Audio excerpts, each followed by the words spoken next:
segundo encontro da webinar da AMIB regionais, a primeira Rio Grande do Sul, com a doutora Laura, o nosso segundo encontro hoje, então, com o doutor Yuri, né?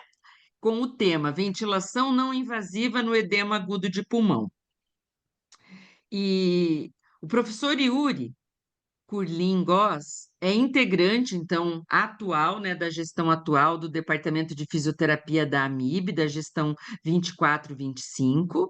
Ele é fisioterapeuta especialista em terapia intensiva e também em geriatria, e é gestor de serviços de fisioterapia em 5 hospitais, né, em Santa Catarina, e também o serviço de home care.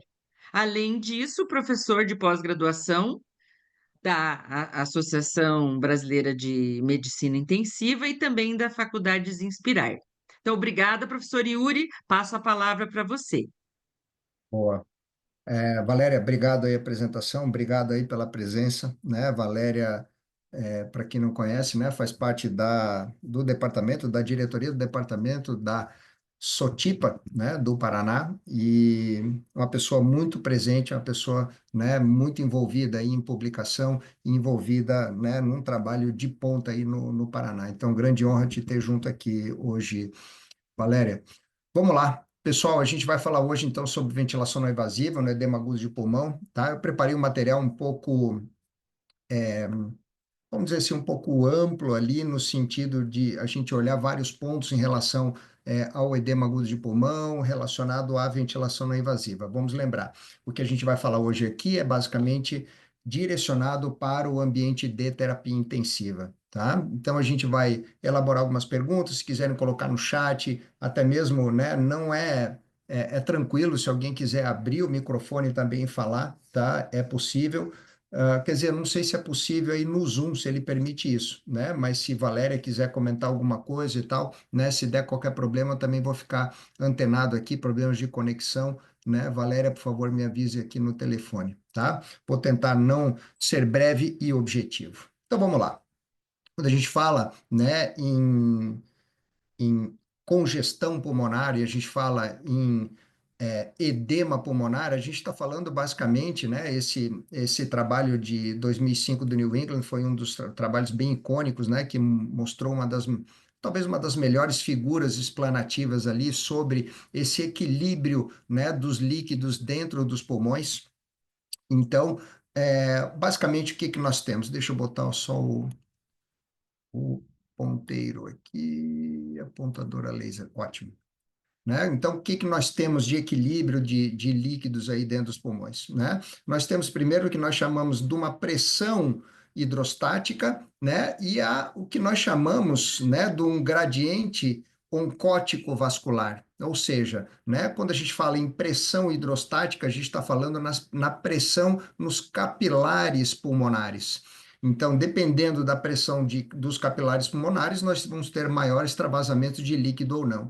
Quando nós temos a combinação com a pressão, ou vamos dizer, o gradiente oncótico vascular, que nós temos, né, como um principal responsável a albumina, ela vai fazer basicamente com que esse gradiente ele haja num sentido inverso da pressão hidrostática, ou seja, a pressão hidrostática tem uma tendência a empurrar o líquido para fora do vaso, e a pressão oncótica, basicamente pela concentração da albumina, ela vai ter uma tendência a trazer de volta o líquido para o vaso. Então, nós temos aqui, né, os capilares pulmonares, nós temos aqui, basicamente, o que nós temos de sistema linfático no interstício pulmonar, né? Então, nós vamos ter um balanço, né, entre essa pressão hidrostática e essa concentração, né, oncótica vascular da albumina, que vai fazer o contrabalanço, né, trazendo o líquido do interstício de volta para o vaso.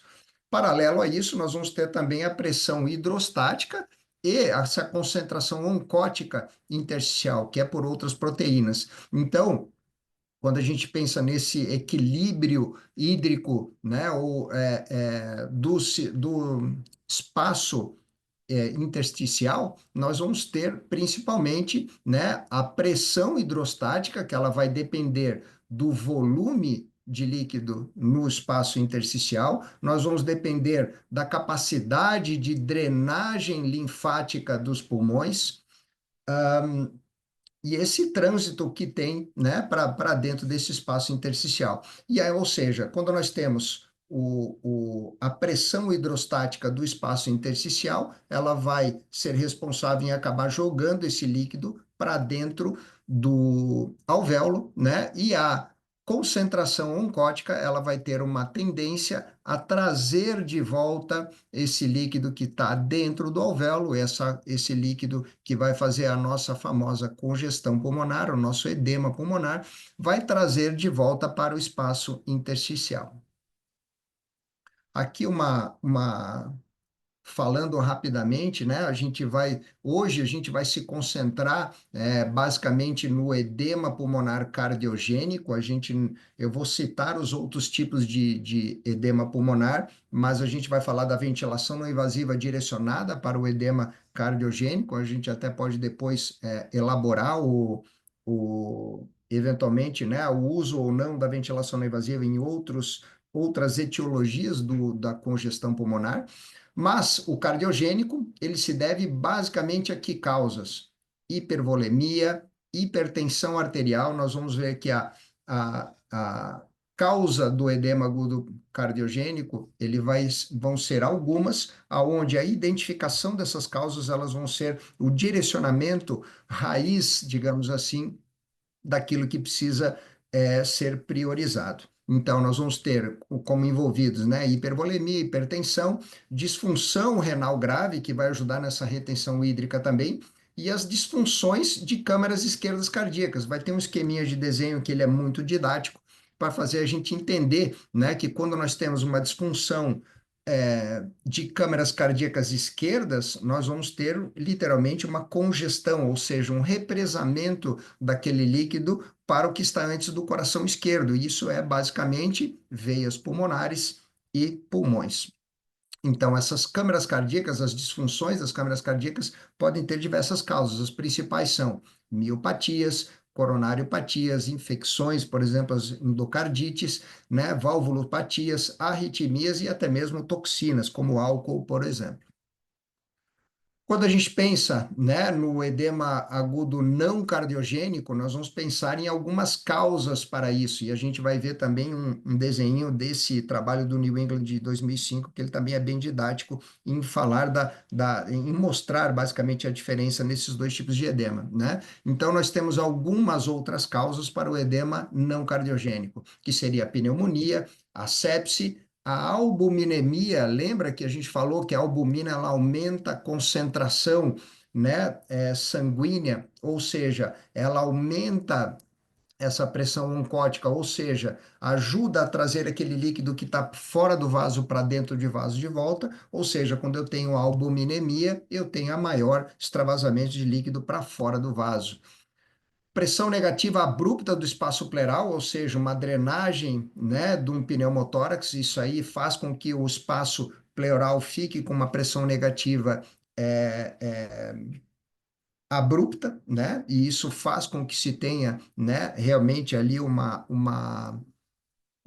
uma congestão, né, que seja de origem não cardiogênica, né, e a insuficiência linfática, que pode acontecer no transplante pulmonar, câncer, radioterapia, como outras causas.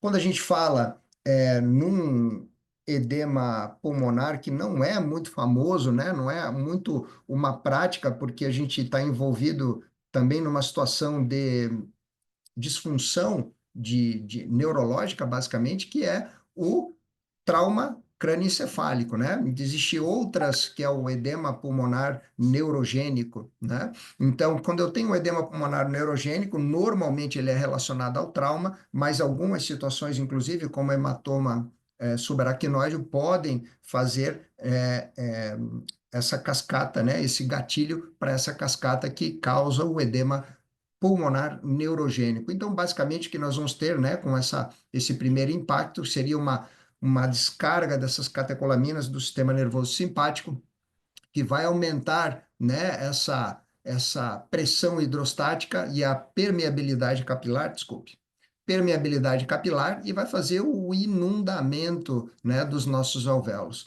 Né? Dentro dessa primeira onda também, né, nós temos uma resposta inflamatória sistêmica que também aumenta essa permeabilidade capilar e vai fazer com que se tenha esse extravasamento de líquido para dentro do alvéolo, causando esse edema pulmonar. E aí o paciente acaba tendo a disfunção respiratória, né, induzida por um edema que foi causado por uma situação neurológica. Ok, né? Então, explanado ali os principais edemas, então a gente vai começar a puxar agora a conversa para o edema cardiogênico. Esse, né, como eu falei, aquele trabalhinho de New England aí de 2005, então ele foi muito didático ali na explanação e a gente conseguir entender, né, essa congestão ou edema pulmonar de origem cardiogênica e não cardiogênica. Então, olhamos aqui a figurinha, nós temos, quando nós pensamos no edema cardiogênico, nós temos, olha aqui, ó, o tamanho, olha a vasodilatação, né? Ou seja, nós temos um grande aumento da pressão hidrostática, que ajuda a empurrar esse líquido para fora, né? Com isso, a gente acaba tendo basicamente um aumento, olha só, do espaço, né, intersticial de líquido, e esse líquido, ele acaba transitando para dentro do alvéolo, basicamente por um sistema de transporte, né, de íons, basicamente de sódio, cloretos, que vai fazer esse balanço oncótico do sistema intersticial com o intraalveolar. Então, quando nós temos uma pressão hidrostática muito grande, nós temos o fluxo de líquido muito grande para dentro do alvéolo, aonde esse sistema, essa pressão, né, ou essa concentração oncótica do sistema desse espaço, desculpa, intersticial, ele não dá conta de retornar, ou seja, de, vamos dizer assim, né, usar um termo um pouco mais popular, secar, né, retirar o líquido de dentro dos alvéolos, e aí esse alvéolo acaba ficando inundado, perpetuando uma inundação, basicamente com um aumento dessa pressão hidrostática. Ou seja, quando nós temos um edema cardiogênico, nós temos um edema pobre em proteínas. Então, a gente tem o que nós chamamos de transudato. Ok, vamos lá. Falamos do edema cardiogênico, pressão hidrostática. Vamos guardar isso daqui que a gente vai falar no próximo slide. Quando a gente fala no edema não cardiogênico, e a gente já viu algumas causas antes, olha só o tamanho do meu vaso aqui, ó. Eu tenho uma pressão hidrostática nos vasos normais, mas o que que nós temos aqui, ó? Olha só um xizinho aonde tem, né, esses canais de comunicação, né, de sódio, cloretos, eles estão bloqueados por conta, né, de situações diversas, de causas diversas que a gente demonstrou antes ali. E esses canais fazem com que essa pressão oncótica ela abaixe dentro do espaço intersticial e perpetue a entrada de líquido, né, causado também por conta do aumento da permeabilidade desse espaço intersticial para dentro do alvéolo. Então, essa combinação do bloqueio desses canais que mantém essa pressão oncótica normal, associado a esse aumento da permeabilidade, nós temos uma invasão de líquido para dentro dos alvéolos. Lembrando que esses líquidos, quando a gente fala do edema, né, cardiogênico, desculpa, não cardiogênico, ele é um líquido rico em proteínas, né? Normalmente relacionado a infecções, que são situações mais comuns dentro do hospital. E lembrando que essas situações envolvidas com infecção, nós vamos ter, além das proteínas, nós vamos ter um antígeno, um anticorpo que vai causar aquelas secreções pulmonares que são chamadas, desculpa, de exudato pulmonar. Então, transudato pulmonar seria o edema cardiogênico, exudato pulmonar é o que nós estamos falando, principalmente na situação de infecção, né? Então, aqui uma, um desenho bem didático que fala sobre isso. Lembrando que, tá, quando a gente fala em pressões hidrostáticas, né, de capilares pulmonares, nós temos uma pressão hidrostática mais ou menos de 6 a 13, né? Quando nós temos um aumento abrupto dessa pressão hidrostática, por exemplo, acima de 18 milímetros de Hg, não sei se lembram ali, né, quando a gente teve as definições de Berlim, né, quando a gente teve as definições de 2006, né, a conferência, esqueci o nome da conferência, mas que dava as caracterizações da SARA. Eles falavam que quando nós temos uma congestão pulmonar ou um edema pulmonar, que ele não é causado primariamente por um aumento da pressão hidrostática, ou seja, uma disfunção ventricular esquerda que aumente a pressão hidrostática, nós temos a situação de SARA. Então, antigamente, antes de 2012, quando se tinha aqueles catéteres de monitorização, né, o catéter de Swan-Ganz, que ele monitorava, né, a pressão de oclusão da artéria pulmonar, que ele media a pressão final diastólica do ventrículo esquerdo, ou seja, qual era a pressão nesses vasos pulmonares. Quando essas pressões de capilar pulmonar eram acima de 18 milímetros de Hg, se dizia que o paciente tinha congestão pulmonar ou tinha tendência à congestão pulmonar. Mas vamos lembrar, quando nós temos pressão hidrostática alta, temos tendência à congestão, mas isso também depende da capacidade do sistema linfático em fazer essa drenagem, né, e dessa pressão oncótica que ocorre paralelamente, né, quando a gente está falando com albumina, né, e outras proteínas. Então, antigamente se falava que quando se tinha 18 milímetros de Hg de pressão de oclusão da artéria pulmonar, o paciente não tinha SARA, né? Hoje a gente entende que quando o paciente tem congestão pulmonar, onde a causa primária não é disfunção ventricular esquerda, estamos considerando tudo SARA, né? Então, para a gente entender basicamente, né, essa dinâmica de aumento da pressão hidrostática, né, quando nós temos o edema cardiogênico e um edema não relacionado ao aumento da pressão hidrostática, que é o que nós estamos falando do não cardiogênico. Ok, isso aqui é um organograma, a gente não vai esmiuçar ele, mas eu quero lembrar que quando a gente fala em edema pulmonar cardiogênico, a gente está falando principalmente na situação de insuficiência cardíaca congestiva, né? Ou seja, numa insuficiência cardíaca crônica, a gente vai ter uma cascata de situações relacionadas ao paciente cardiopata, que em alguns momentos, principalmente quando se tem disfunções diastólicas, com aumento da pressão diastólica final do ventrículo esquerdo, nós vamos ter congestão pulmonar. Isso a gente vai entender no próximo slide agora de uma forma um pouco mais didática. Mas, né, nós temos uma cascata que ela é muito negativa para os pacientes, né? Inclusive pensando na inflamação sistêmica, pensando naquela situação da atrofia muscular, que não é o foco hoje aqui da gente discutir, né? Estamos falando basicamente sobre congestão pulmonar, que acontece muito no paciente com ICC.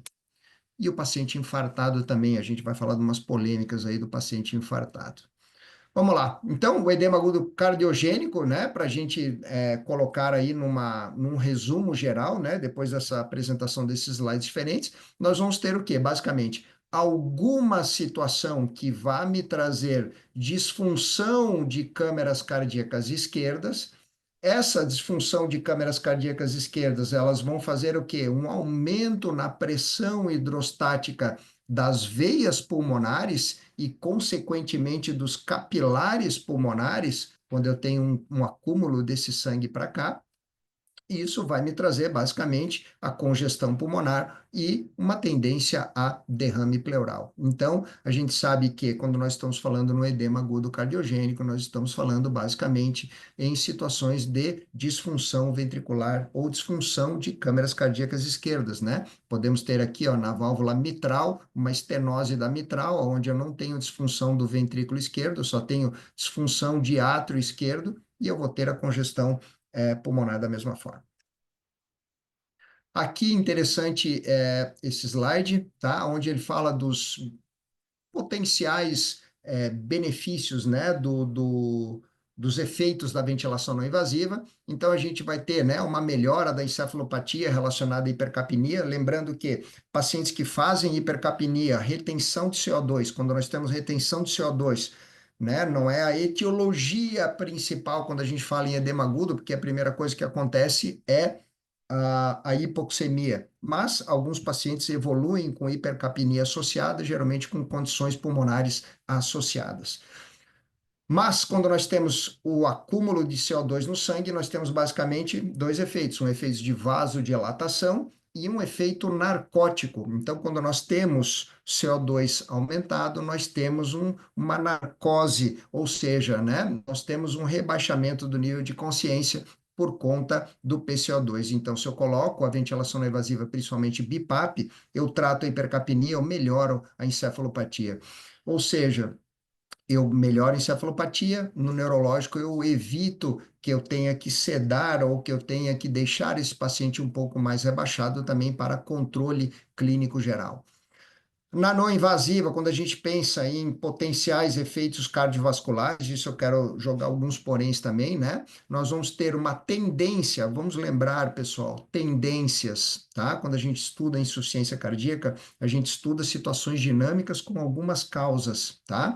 Quando eu tenho uma tendência à diminuição da pré-carga do ventrículo esquerdo, tá? Ou seja, quando eu aumento a pressão intratorácica, eu diminuo, eu empurro para fora um certo volume de sangue da caixa torácica, eu empurro para fora da caixa torácica e eu evito que chegue muita pressão de sangue nas câmeras cardíacas esquerdas, ou seja, eu diminuo, posso diminuir a pré-carga, mas isso vai depender, obviamente, da volemia, vai depender da frequência cardíaca, que é o que me compensa o débito cardíaco para frente, vai depender do inotropismo cardíaco, que é a capacidade de diminuir, né, fazer o esvaziamento da câmara cardíaca.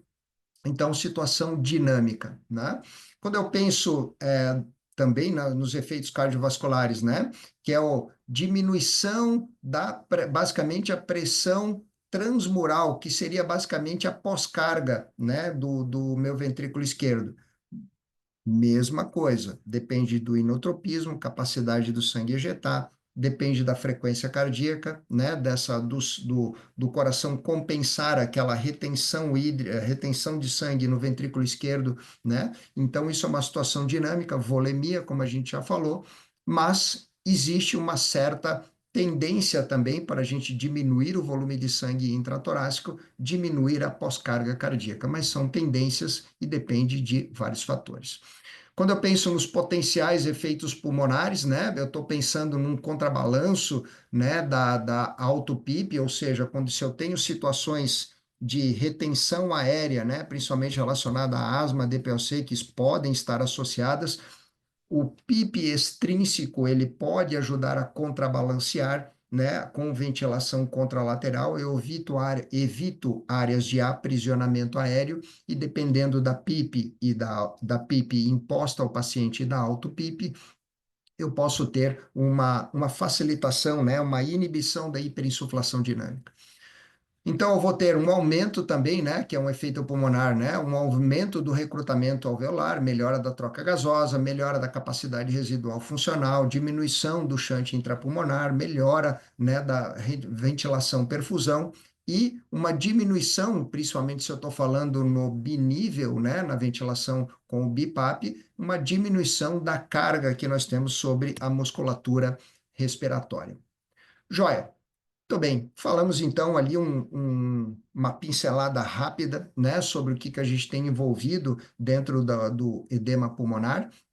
E agora vamos falar um pouco da história, né, do que a gente tem relacionado, e isso tem uma polêmica que eu queria chamar bastante atenção, que isso talvez não foi muito enaltecida agora nas orientações de 2024, mas nós tivemos um importante marco aí na recomendação.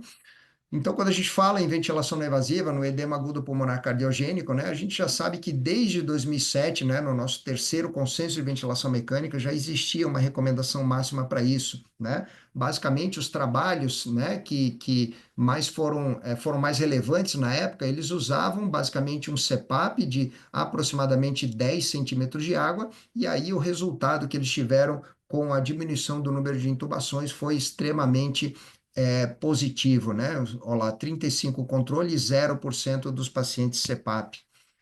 Quando a gente falou na mesma época, né, os trabalhos que falavam sobre o uso do BiPAP, eles tinham uma recomendação menos forte, né? E aí a gente pensa, tá, Yuri, tem diferença entre o BiPAP e o CPAP para o tratamento do edema agudo cardiogênico? Hoje a gente não considera, né? Mas na época, 2007, se considerava sim. Por quê? Teve um trabalho que foi muito bom, né? Que se recomendava o uso do BiPAP, desculpe, né? No edema agudo cardiogênico, né? Onde eles compararam um grupo BiPAP, um CPAP e o outro no tratamento convencional com O2, né?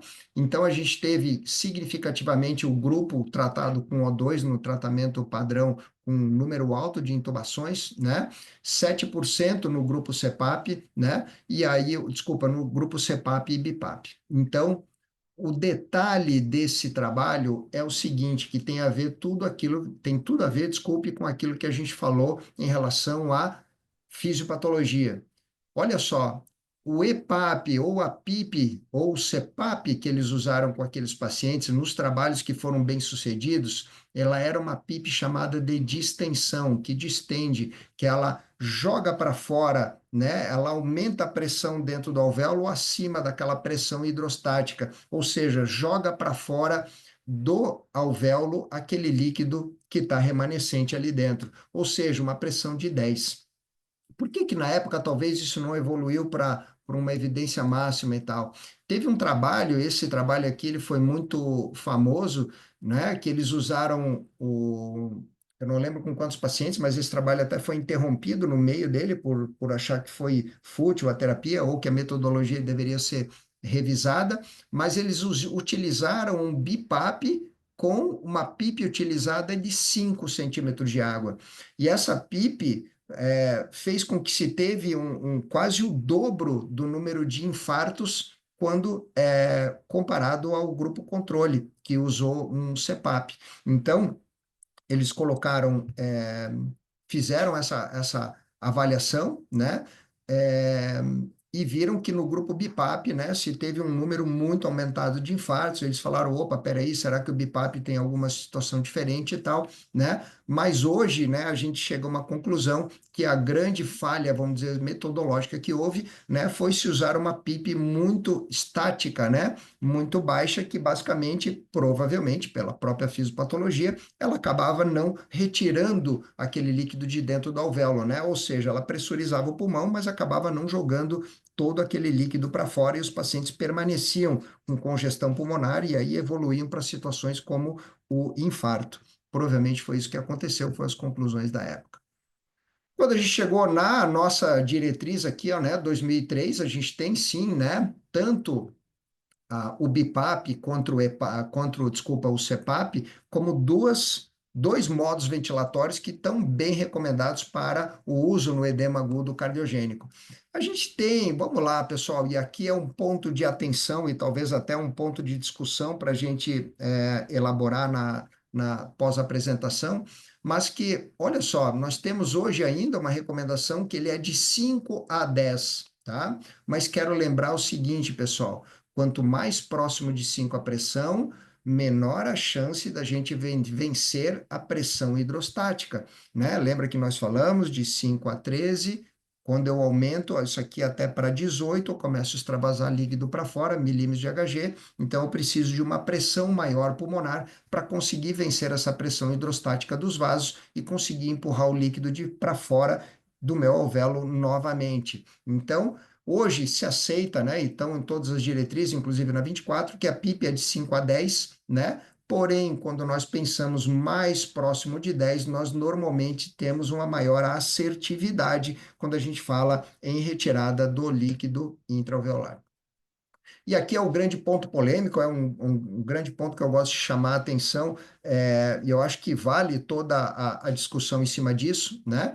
Em 2007, quando nós tínhamos nosso consenso de ventilação mecânica, o terceiro consenso, estava escrito aqui com letras garrafais, contraindicação da ventilação não invasiva, infarto agudo do miocárdio. E aí, né, na mesma época, olha só, isso ali era 2007, olha aqui uns trabalhos saindo na literatura 2006, né, teve 2008, 2011, como eu já vou passar na sequência, mas que eles viram que tanto o CPAP, o NPPV, né, Non-Invasive Positive Pressure Ventilation, né, que era uma nomenclatura que eles usavam para BiPAP na época, tanto o CPAP quanto o BiPAP evitavam intubação orotraqueal, eram técnicas que tinham uma eficácia similar, né, e que não tinham, ó, isso daqui é o grande ponto, não tinham evidências que aumentava o risco do infarto agudo do miocárdio. A mesma coisa aconteceu com esse outro trabalho aqui, foi de 2018, eu não botei a data aqui, né, que também deu uma relação direta que não correlacionava o uso da ventilação não invasiva com o aumento do infarto do miocárdio. Então, foram trabalhos aí bem relevantes, paralelamente com aquela recomendação que a gente tinha brasileira. E essa daqui, ó, 2011, talvez culminou com a recomendação mais interessante, vamos dizer que até vem de encontro com aquilo que a gente fala hoje, né? Que seria do Canadian Medical Journal, ele falava na época que, na ausência de choque, tá? Ou insuficiência coronariana requerindo urgência de resgate circulatório coronariano, ou seja, se eu tiver um infarto aonde eu tenha necessidade de ir para a hemodinâmica, eu não uso ventilação não invasiva. Se eu tiver um infarto onde eu não tenha necessidade de ir para a hemodinâmica fazer resgate circulatório coronariano de emergência, eu posso usar BiPAP, eu posso usar CPAP sem risco de aumentar o infarto. Então, isso daqui foi um trabalho também bem marcante. E olha só, pessoal, lembra que a gente falou em 2007, né? A gente falou que estava escrito com letras garrafais na contraindicação da ventilação não invasiva ou infarto. Em 2013, cadê o infarto? Ele sumiu das contraindicações e não apareceu nas indicações. Essa situação ela veio a ser sacramentada oficialmente na literatura, vamos dizer assim, né, por recomendações internacionais, na diretriz internacional da European Respiratory Society e American Thoracic Society, publicada em 2017, aonde eles chegaram a três grandes conclusões, né? Que a ventilação não invasiva, ela diminui o número de intubações quando nós estamos falando em edema cardiogênico. A ventilação não invasiva, ela diminui a mortalidade hospitalar e ela, olha só, não está associada ao aumento do infarto do miocárdio. Então, aqui nós tivemos em 2017 essa sacramentação, né? Vamos dizer assim, nós tivemos realmente, colocamos uma pedra em cima do assunto e ficou definido que ventilação não invasiva não piora o infarto. Porém, se eu tiver um infarto que eu tenha que transportar o paciente para hemodinâmica, tenha que botar ele em decúbito zero, né? Para ele fazer o exame lá na hemodinâmica, cateterismo e intervencionismo. Eu tenho que transportar esse paciente de um lado para o outro, visto que eu não tenho uma ventilação não invasiva, geralmente com bateria, são poucos hospitais que têm. Então, nesses casos, vale mais a pena intubar o paciente e levar ele para a hemodinâmica de uma forma mais tranquila, até para evitar o estresse cardíaco. Ok, né? Então, em 2017, se falou também, né, de uma primeira vez que, quando nós temos o edema agudo de pulmão, a insuficiência respiratória relacionada ao edema agudo cardiogênico, o uso do CPAP ou binível, né, ele deve estar recomendado, inclusive, no cenário pré-hospitalar.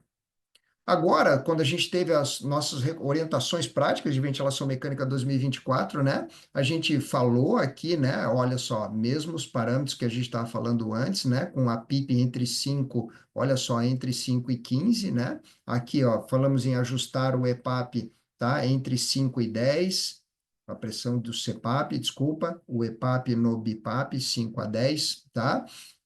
Então, quando eu penso numa pressão expiratória mais otimizada, mais partindo de 5, então lembrando, em torno de 10, nós temos uma boa assertividade, nós vamos conseguir esses efeitos respiratórios e tanto o CPAP quanto o binível são seguros e eficazes para o tratamento do edema agudo cardiogênico. E aqui sim, tá? Vamos falar do ponto mais importante de tudo aquilo que a gente falou dessa trajetória relacionada ao infarto. Vamos lá. A insuficiência respiratória secundária e insuficiência cardíaca está associada principalmente ao edema pulmonar cardiogênico, e ele vai ter um ótimo efeito de reversão com o CPAP ou BiPAP. Olha só, o que que nós devemos considerar? Ventilação não invasiva com CPAP e BiPAP no edema cardiogênico por infarto tipo 2 ou IAM sem supra de ST. Lembramos, quando nós temos um infarto sem supra de ST, quer dizer que esse paciente ele não tem uma urgência de resgate circulatório coronariano, ou seja, ele não precisa ir às pressas para a hemodinâmica. Ele pode ir para a UTI, ficar 48 horas, estabilizando, e depois ir para a hemodinâmica, porque o infarto que ele tem, ele é um infarto estabilizado.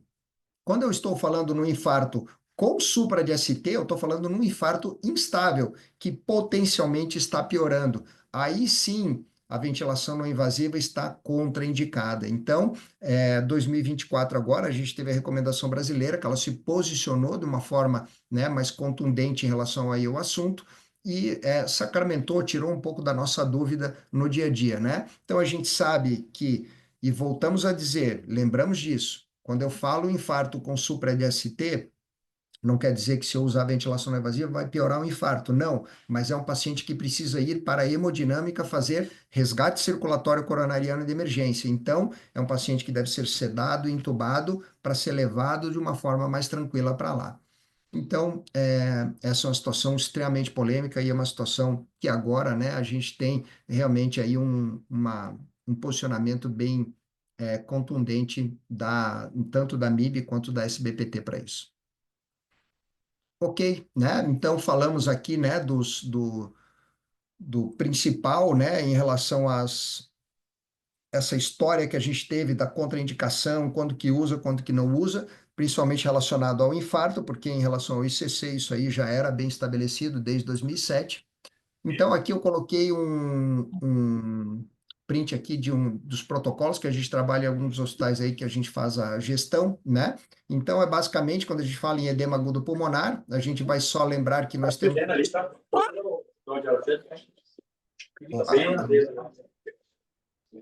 Emily Oliveira, acho que abriu o microfone aí, não sei se foi por engano, mas se quiser conversar, fica à vontade. Vamos lá. Então, nós temos primeiro que considerar os respiradores portáteis, são aqueles de circuito único, que não tem um blender, um misturador de gases, onde nós devemos usar uma máscara com saída exalatória, para não deixar esse paciente reinalando o ar que acabou de exalar, e nós devemos ter o quê? Uma suplementação de oxigênio para manter uma saturação alvo.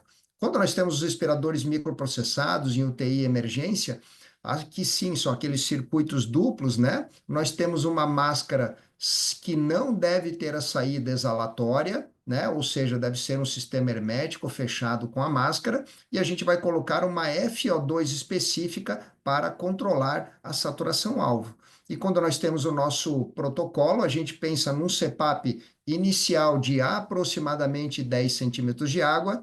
Somente se houver hipercapnia, opa, vi que tem um errinho de português. Se houver hipercapnia ou fadiga muscular respiratória, nós podemos utilizar o PSV ou BiPAP, que é a ventilação em 2 níveis de pressão. Lembrando que se eu vou usar uma PIP ou EPAP, que é a mesma coisa, eu devo usar ela de aproximadamente a 10 centímetros de água. Vamos lembrar daquele trabalho lá da época de 2007, quando a gente usou PIP muito baixa, nós não tiramos a congestão pulmonar, houve até risco de infarto aumentado. Então, nós usamos uma PIP elevada, uma pressão inspiratória para gerar um bom volume de ar corrente, né? Se eu tenho monitorização ou não, se eu não tenho, eu uso uma IPAP empírica, né? E avalio o meu paciente para ajustar essa pressão da fase inspiratória. Mas o que nós temos como uma base é o paciente usando CPAP. Vamos falar de um outro ponto agora interessante, já que falamos aí do protocolo, né? Vamos falar sobre umidificação durante a ventilação não invasiva. Aqui tem uns trabalhos interessantes, né, que falam, começaram a falar sobre a umidificação, às vezes até a umidificação ativa, né, como a umidificação passiva com os filtros HMEs, aonde se fala basicamente uma diminuição da resistência da via aérea superior por conta de uma edificação mais uma melhor umidificação. Porém, né, esse estudo aqui, ó, né, que foi de 2014, ele não teve diferenças importantes, eles não conseguiram achar diferenças importantes, né, do uso com ou sem umidificação. Já esse outro trabalho aqui de 2024, ele realmente lembrou, né, e destacou que a mucosa seca, ela vai trazer um aumento da congestão, da resistência, potencialmente diminuindo o volume de ar corrente, aumentando o trabalho muscular respiratório, o desconforto, a sincronia e a própria pobre complacência do sistema respiratório com o uso da ventilação não invasiva. Então, eles acham que o uso de umidificação, né, ele pode ser recomendado, né, porque ele vai diminuir o tempo de UTI e ele vai diminuir a intubação, mortalidade, por fazer com que esses pacientes acabem tendo uma melhor adequação e uma melhor adaptação à ventilação não invasiva.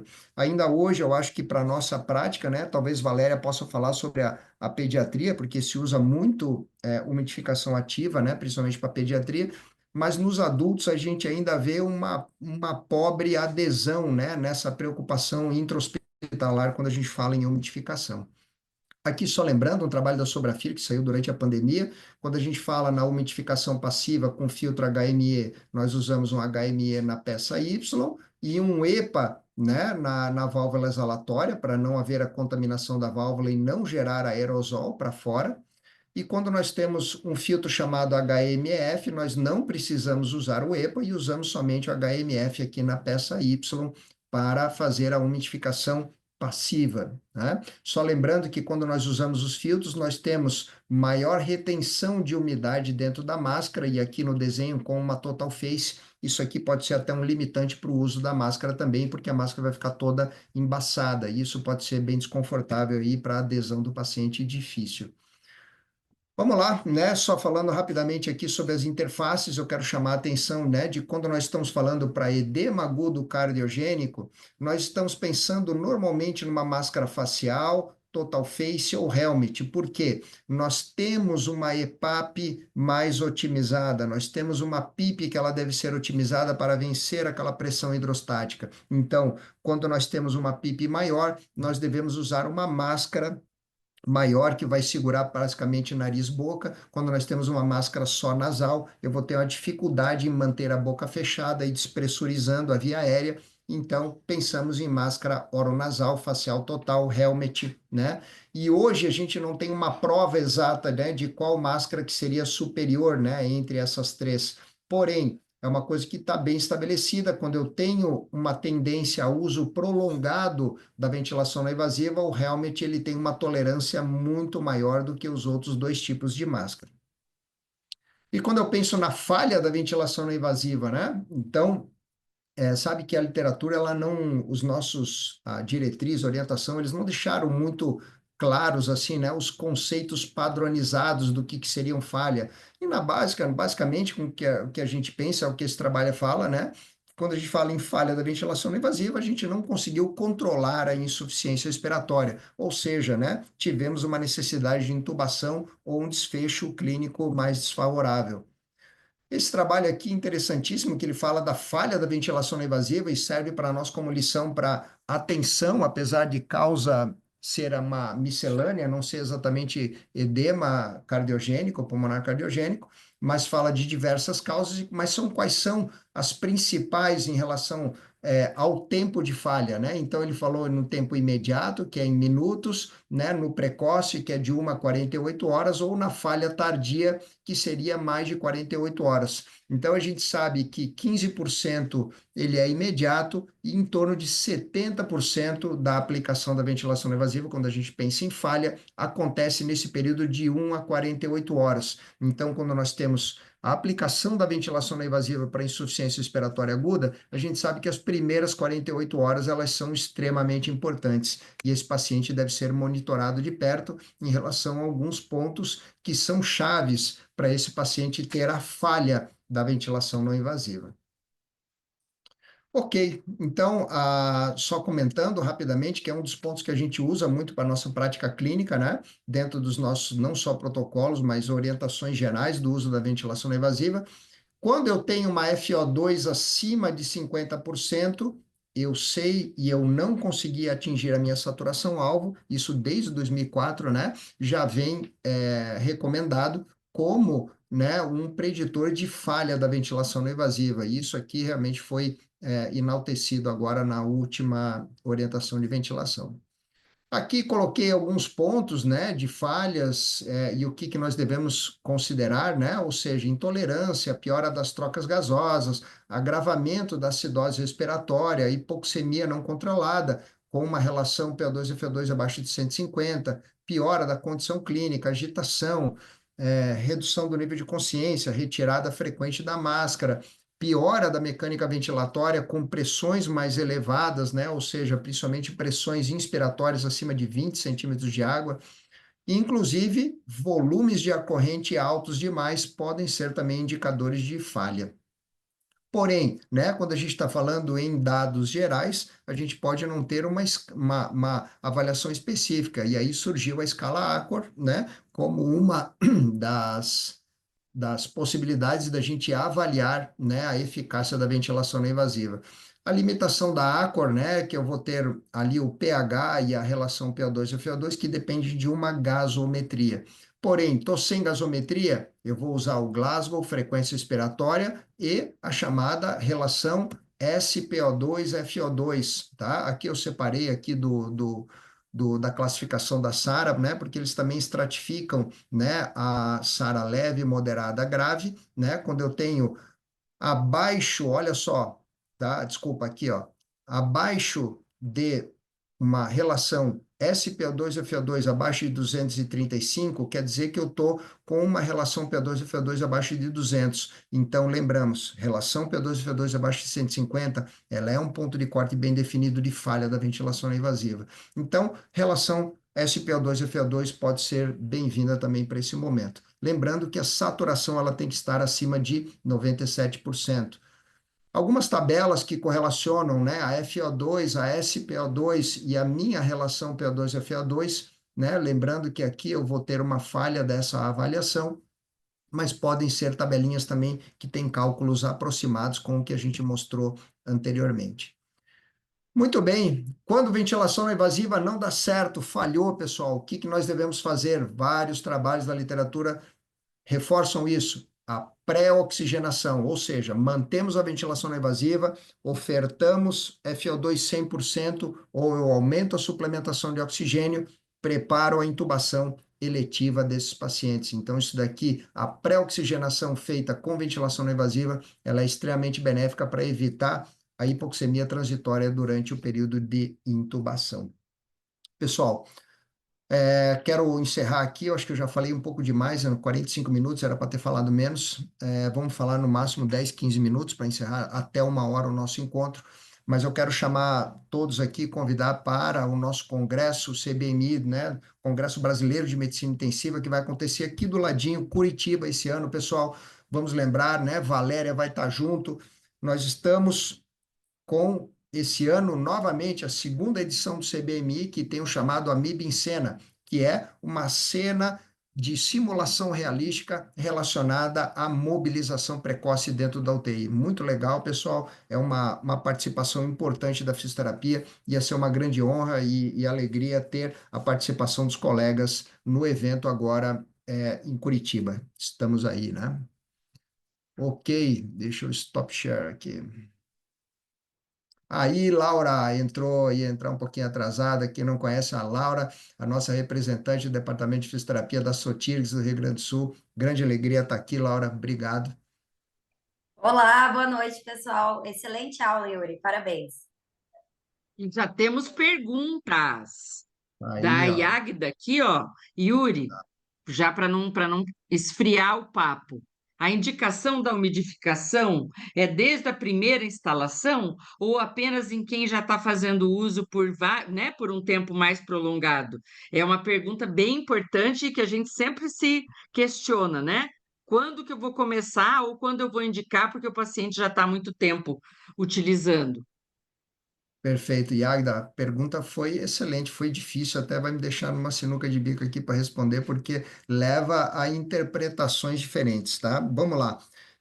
Yagda, é o seguinte, né? A gente sabe, até como a própria oxigenoterapia, assim, né? A gente tem hoje uma recomendação que não é forte relacionada à umidificação, mas quando a gente fala em ventilação não invasiva, a gente sabe que com o tempo vai haver ressecamento da via aérea. Isso é um dos pontos que fez até, né, a Valéria que trabalha, eu acho que com o Senaf aí bastante, né, sabe que o Senaf ele ganhou muito espaço dentro da terapia intensiva porque ele tem uma umidificação que ela seria ideal, né? Então a gente sabe que quanto mais cedo, a lógica seria basicamente essa, né? Hoje a gente viu que essas literaturas mais recentes, elas falam que quando eu tenho umidificação integrada na minha ventilação não invasiva, eu vou ter menor ressecamento da via aérea, eu vou ter uma diminuição da resistência, melhora da complacência da via aérea superior e uma melhora da complacência pulmonar. Então, existe essa tendência.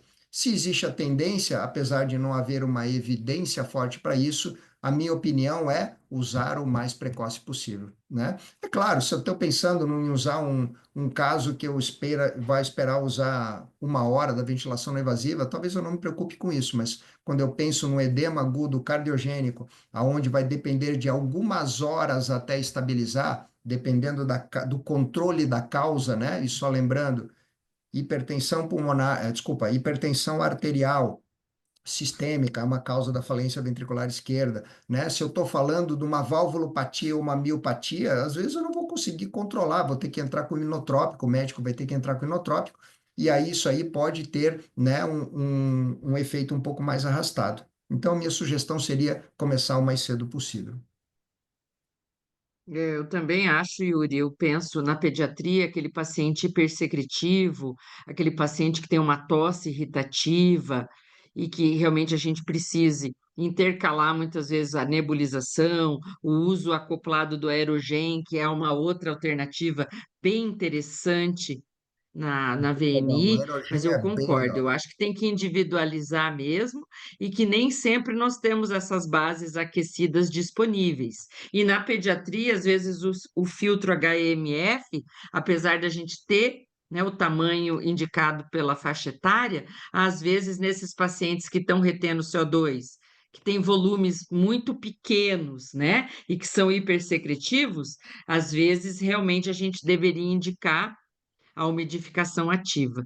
Então é isso, é avaliar e individualizar, né? Só uma outra coisa que eu queria comentar disso daí, foi bem interessante que tu falou, tá? Isso eu estou falando de experiências pessoais, tá? A gente já teve um paciente onde ele usou uma umidificação ativa e foi colocado um filtro EPA, tá? E o que aconteceu? Esse filtro EPA, ele ficou com muito acúmulo de líquido por fora, mas lembrando, o filtro EPA, ele tem um papel que ele é hidrofóbico, ele não absorve água, então aquele líquido fica ali dentro. Aquilo aumentou a resistência de uma forma que aumentou a pressão de PIP, além da PIP que a máquina estava dando. Então, a monitorização da PIP estava em 12, 14 e estava dando 8 de PIP de ajuste na máquina. Tirou o filtro EPA, voltou aquela PIP que estava programada, sabe? Então, só um insight que me passou aqui e foi uma coisa que deixou a gente meio perplexo, assim, né? Por conta aí Sim, por isso dessa é retenção. importante a gente estar de olho e saber que isso pode acontecer, né? Tá, Mais duas perguntas, Janaína Fortes. tá. Yuri, você falou da saturação alvo de 98. Isso é uma regra? Usamos saturação alvo hospitalar 92, 96 para pacientes clínicos e 88, 92 para a DPOC, que é a recomendação, né? Correto, Perfeito. Janaína.